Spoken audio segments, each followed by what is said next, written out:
ஒரு மிஸ்டேக் வந்ததுதான். ஏன்னா தப்பு போடாதவங்க மனுஷனே இல்ல பாவம் செய்யாத அந்த ஒரு இயேசு கிறிஸ்துவ மட்டும்தான். நான் ஒருத்தக்க வரலையேன்னு தொடக்கத்துல வருத்தப்பட்டேன்.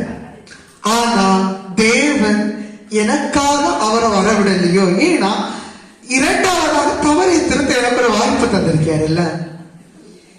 என் தேவன் எனக்காய் ஏதாயிலும் செய்திடுவார், என்றாயிலும் என்னை மறந்தது உண்டா. சரி, முதல்ல பேசின அம்மா, உங்க பேர் மல்லிகாவாமா?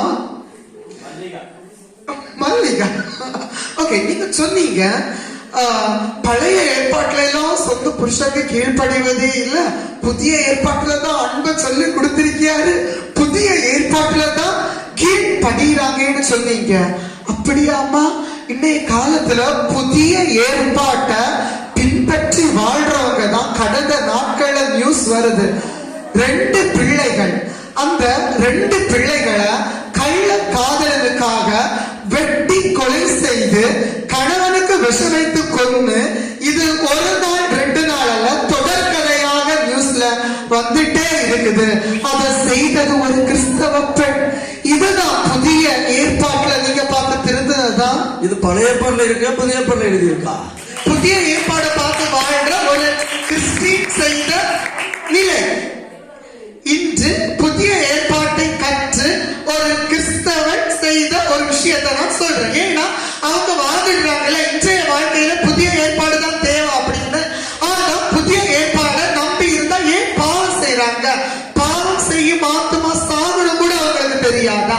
சரி, அடுத்ததா ஸ்ரீஜா அவங்க அருமையா சொன்னாங்க, அன்னைக்கெல்லாம் உடனே தண்டனை கிடைச்சிருமா? நம்ம ஒரு பாவம் செய்தோம்னா உடனே தண்டனை கிடைச்சிரும். ஆனா இன்னைக்கெல்லாம் அப்படி இல்லை. அதுக்கு பாவம் செய்துட்டே இருக்கலாமா? அப்படியும் கிடையாதுல்ல.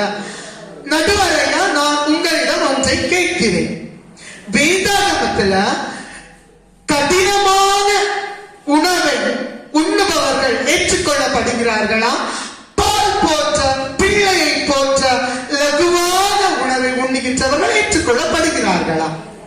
கடினமான உணவை உண்ணுகிறவர்கள் தான் ஏற்றுக்கொள்ளப்படுகிறார்கள் என்றால் பாவத்திற்கு உடனே தண்டனை கிடைப்பதும் சரியாக தான் இருந்திருக்கும். ஆனால் இன்று இயேசு கிறிஸ்து பலியானார் என்று பாவத்திற்குள்ளே வாழ்ந்து கொண்டு மேலே மினுக்கடியாகவும் உள்ளே புலக்கடியாகவும் நம்மை நாமே மாற்றிக்கொண்டு காணிக்கிறோம். அது அசாதாரணமான உண்மையும் கூட, அசைக்க முடியாத நிஜமும் கூட. அருமையாக சொன்னார், நிஜம் பழைய ஏற்பாடுதான், நிழல் புதிய ஏற்பாடுதான். சரி, அடுத்தது நிறைய அந்த இறுதியா பேசின சிஸ்டர் அழகா பேசினாங்க. ஏசு நமக்காக பலியானாரு, நம்ம இனி பாவம் செய்யலாம். ஏசு நமக்காக பலியாயிட்டு இனி பாவம் செய்து எப்படி வேணாலும் இருக்கலாம். ஏசு நமக்காக பலி ஆகிட்டார். எம்மா தாயி, அந்த பலியை தான் லேவியராகமத்துல சிறப்பாக சொல்லப்பட்டிருக்கிறது. பாசன பலி, சமாதான பலி, பாவ நிவாரண பலி, இது எல்லாம் இயேசு கிறிஸ்துவ தான் குறிக்குது. அதுக்கு உடனே அதை தள்ளணும், அந்த பலியெல்லாம் தள்ளணும் அப்படி எல்லாம் கிடையாது.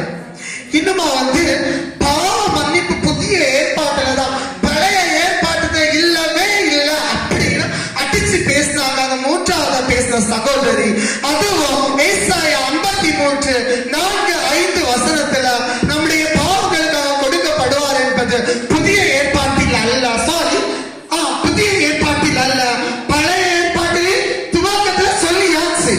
அதுக்கப்புறமா பரிசுத்த ஆவி புதிய ஏற்பாட்டுல மட்டும்தான். அந்த புதிய ஏற்பாட்டிலேயே சொல்லப்பட்டிருக்கிறது, நீ பாவம் செஞ்சேனா அந்த பரிசுத்த ஆவியை உன்னை விட்டு போயிடும் அப்படின்னு. சரியா? ஏசாயா 63:12 வசனத்துல பரிசுத்த ஆவியானவர் வருவார் அப்படின்னு சொல்லப்படுகிறது. ஐயா, நான் ஒரு சில கருத்தை மட்டும் பேசிட்டு முடிச்சிருக்கேன் ஐயா. ஒரு சில கருத்தை மட்டும்தான். அப்படின்னா புதிய ஏற்பாடு பழைய ஏற்பாடு அண்ணு மட்டும் இல்ல, புதிய ஏற்பாடு தாண்டி இன்னும் வர வாழ்ந்துட்டு இருக்கு.